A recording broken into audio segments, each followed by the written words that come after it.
అదే RTV app వార్తల్ని క్షణాల్లో చదివే అవకాశం ఉంటుంది. ఒక న్యూస్ పేపర్, ఒక టెలివిజన్ ఛానల్ మీ చేతుల్లో ఎప్పుడూ ఉంటాయి. పాడేరు జీ మాడుగుల్లో బాలికపై అత్యాచారం ఘటన నిజంగా అందరినీ కలిచివేసిందనే చెప్పాలి. నిజంగా పాడేరు మండలం జీ మాడుగులు బాలిక ఆశ్రమ పాఠశాలలో 10వ తరగతి చదువుతున్న బాలిక 25 క్రిస్మస్ రోజు వాళ్ళ తల్లిదండ్రులు అమ్మాయికి కొత్త బట్టలు అవి కొని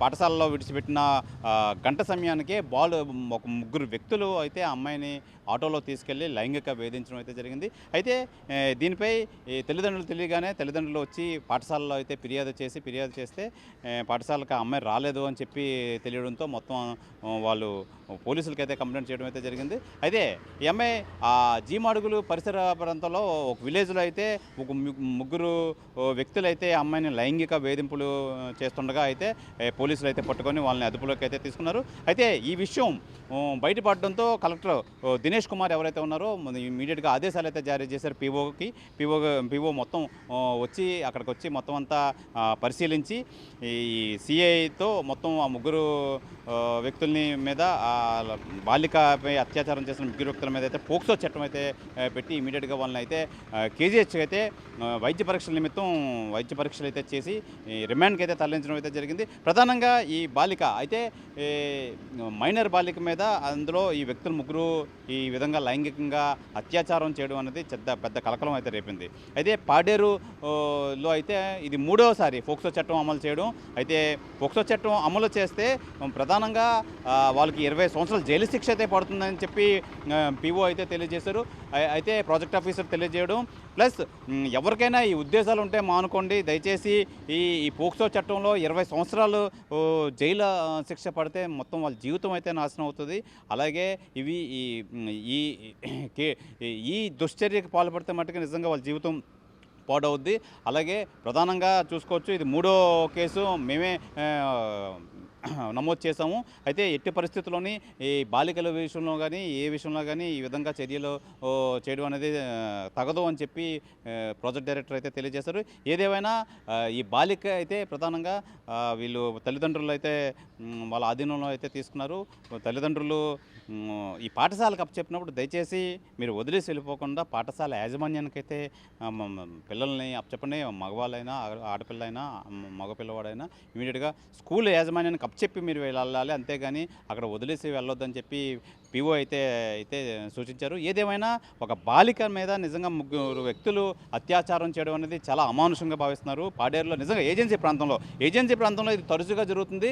నిజంగా పోక్సో చట్టం విజయవాడ నుంచి మాకు వచ్చిన ఆదేశాల ప్రకారం పోక్సో చట్టం విషయంలో అయితే ఎవరిని ఉపేక్షించవద్దని చెప్పి ప్రభుత్వం ఆదేశాలు అయితే జారీ చేసింది. ఈ నేపథ్యంలో అయితే మొత్తం వీళ్ళు ముగ్గురిని ఈ పోక్సో చట్టం కింద రిమాండ్కి అయితే తరలించారు. దయచేసి ఈ ఎట్టి పరిస్థితుల్లోనూ ఇలాంటి దుశ్చర్యలకు పాల్పడితే మటుకు వాళ్ళ జీవితాలు నాశనం చేసుకుంటారు. జీవితాలు మొత్తం అంతా కొలాప్స్ అవుతాయని చెప్పి పీఓ కానీ కలెక్టర్ కానీ ఈ మీడియా పరంగా అయితే తెలియజేస్తున్నాం. దయచేసి ఈ విధంగా ఎవరైనా చేస్తే తమ జీవితాలను అయితే పాడు చేసుకుంటారు. ఈ పోక్సో చట్టం అనేది చాలా బలమైన పోక్సో చట్టం. ఈ ప్రభుత్వం ఎట్టి పరిస్థితుల్లోనూ ఎవరిని ఉపేక్షించవద్దని చెప్పి అయితే మాకు ఆదేశాలు వచ్చాయి. ఈ విధంగా అయితే ఎవరైనా చేస్తే మటుకు అనవసరంగా వాళ్ళ జీవితం నాశనం చేసుకుంటారు. 20 సంవత్సరాలు జైల్లో అనుభవిస్తారు. అలాగే మేము ఇది 3వ పోక్సో చట్టం కింద నమోదు చేసి వీళ్ళని రిమాండ్కి అయితే తరలిస్తున్నాం. అలాగే చాలామంది ఈ పోక్సో చట్టం అమలైన వాళ్ళు చాలామంది దుర్భర జీవితం అయితే అనుభవిస్తున్నారు. వాళ్ళ జీవితం అయితే నాశనం చేసుకున్నారు. దయచేసి ఇలాంటి చర్యలకు ఎవరు పాల్పడొద్దు. ఇలాంటి ఉద్దేశాలు ఉంటే దయచేసి మానుకోండి అని చెప్పి కలెక్టర్ కానీ అలాగే పీఓ కానీ అయితే తెలియజేస్తున్నారు. ఏదేమైనా ఇలాంటి దుశ్చర్యలు ఎవరో తెలిసినా వెంటనే ఇమీడియట్గా అయితే యాజమాన్యం కానీ స్కూల్ యాజమాన్యం కానీ అయితే పోలీసులు కానీ ఫిర్యాదు చేయాలంటున్నారు. ఈ నేపథ్యంలో జీమాడుగులు సిఐ అయితే కేసు కట్టి వాళ్ళ ముగ్గురిని అయితే రిమాండ్కి అయితే తరలించారు. ఏదేమైనా ఇలాంటి దుశ్చర్యలకు ఎవరో పాల్పడకూడదు. ఎవరికైనా తెలిస్తే ఇమీడియట్గా మాకు తెలియజేయండి అని చెప్పి సిఐ కానీ కలెక్టర్ కానీ ప్రాజెక్ట్ ఆఫీసర్ కానీ అయితే తెలియజేస్తున్నారు. ఇది ఈ జీ మాడుగులు బాలిక అత్యాచారంపై ఉదంతంపై వివరాలు. కెమెరామెన్ అజయ్తో శివరామకృష్ణ టీవీ విశాఖపట్నం నుంచి. గర్ల్స్ ఆశ్రమ్ స్కూల్లో 25వ తారీఖు ఒక పాప తప్పిపోయిందని మనకి సమాచారం వచ్చింది. ఆ పాప 25వ తారీఖు సాయంత్రం స్కూలుకు వచ్చిన తర్వాత పాప స్కూల్ నుంచి వాళ్ళ అత్త వాళ్ళ ఇంటికి వెళ్ళిపోయామని చెప్పి వెళ్ళిపోయింది. కానీ పాపని 2 రోజు వెతికి మన గడుతూరు నుంచి తెలిసిన వాళ్ళ ఇంటి నుంచి పట్టుకోవచ్చారు. కానీ తీసుకొచ్చిన తర్వాతనే మాకు తెలిసింది ఆ పాప కొంతమంది అబ్బాయిలుండి ఆ పాపకి కొంచెం ఇబ్బందికరమైన పరిస్థితిలో ఆ పాప ఉండడము. ప్లస్ కొంతమంది అబ్బాయిలు మనకి లైంగిక వేధింపులు, సెక్షువల్ హరాస్మెంట్ చేయడం అని కూడా కొంత కంప్లైంట్స్ రావడం వల్ల రాత్రికి మనకి డీడీ గారిని సిఐ ఆఫీస్‌కి పంపించి, పోలీస్ స్టేషన్‌కి పంపించి వాళ్ళ మీద పాక్సో కేస్ కూడా కట్టాం.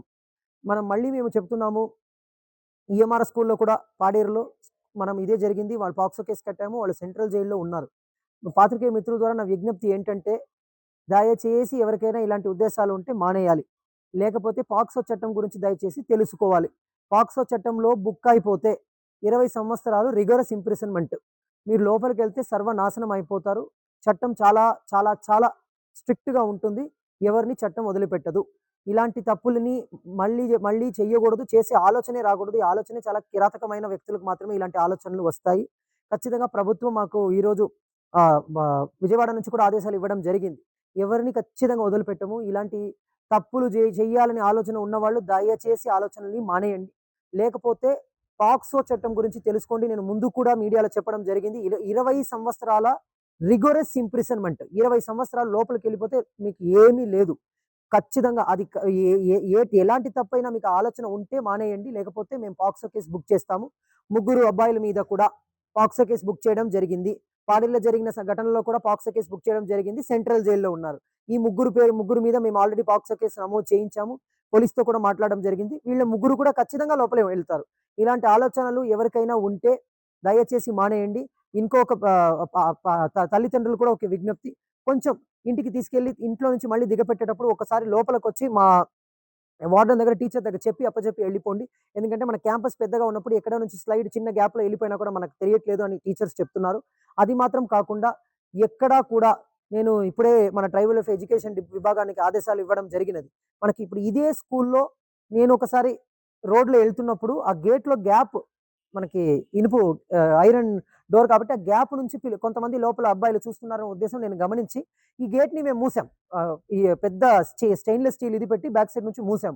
ఇదే స్థితి మిగిలిన స్కూల్‌లో ఉన్నా కూడా అక్కడ కూడా మూసివేయాలని గేట్‌ని ఫ్రంట్ గ్యాప్ కనబడకుండా మూసివేయాలని కూడా ఆదేశాలు ఇవ్వడం జరిగింది. కానీ కొంత తల్లిదండ్రులు కూడా మాకు సహకరించాలి. ఎందుకంటే ఒక స్కూల్‌లో 4500 మంది పిల్లలు ఉన్నప్పుడు టక్కున ఒకరు బయటకు జారిపోతే కనిపెట్టేస్తాము. రోల్ కాల్ చేసేటప్పుడు ఈవినింగ్ కనిపెట్టేస్తాం. మర్నాడు కనిపెట్టేస్తాం కానీ ఒక పూట పిల్లలకి ఏమైనా జరగడానికి ప్రమాదకరమైన విషయాలు జరగడానికి అవకాశాలు ఉన్నాయి కాబట్టి మీరు మళ్ళీ దిగపెట్టేటప్పుడు ఒకసారి స్కూల్ దగ్గర వచ్చి వార్డెన్ దగ్గర లేకపోతే ఏదో ఒక టీచర్ దగ్గర దిగపెట్టేయండి. అది మాత్రం కాకుండా మేము ముందే చెప్పినది ఇప్పటి నుంచి తల్లి లేకపోతే తండ్రి ఎవరో ఒక్కరు పర్సనల్‌గా వస్తే మాత్రమే పిల్లల్ని పంపిస్తాము. మేనత్త, మేనమామ, అన్న, తమ్ముడు, చెల్లిని ఎవరు వచ్చినా మేము పంపము. తల్లి లేకపోతే తండ్రి ఆ పాపావో, బాబో వాళ్ళ యొక్క తల్లి, తండ్రిలో మదర్ ఆర్ ఫాదర్ ఎవరో ఒకరు పర్సనల్‌గా స్కూల్‌కి వస్తే మాత్రమే మూవ్‌మెంట్ రిజిస్టర్‌లో అది కూడా ఎంట్రీ పెట్టి ఎందుకంటే కొన్ని స్కూల్స్‌లో మాకు మూవ్‌మెంట్ రిజిస్టర్‌ని సంతకం పెట్టము అంటున్నారు. నేను కూడా ఒక స్కూల్‌లో చూసాను. సార్ మేము మా పాప తీసుకెళ్ళిపోవడానికి ఎందుకు సంతకం పెట్టాలన్నారు. అది మీ పాప తీసుకెళ్ళిపోవడానికి సంతకం కాదు.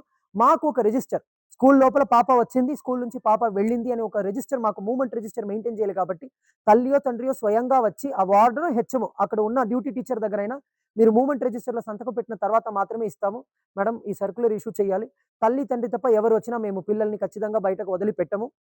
ఇది రెండో ఘటన. ఇది జరగకూడదు. మీ ద్వారా పాత్రికేయ మిత్రుల ద్వారా నేను దయచేసి మళ్ళీ విజ్ఞప్తిస్తున్నాను.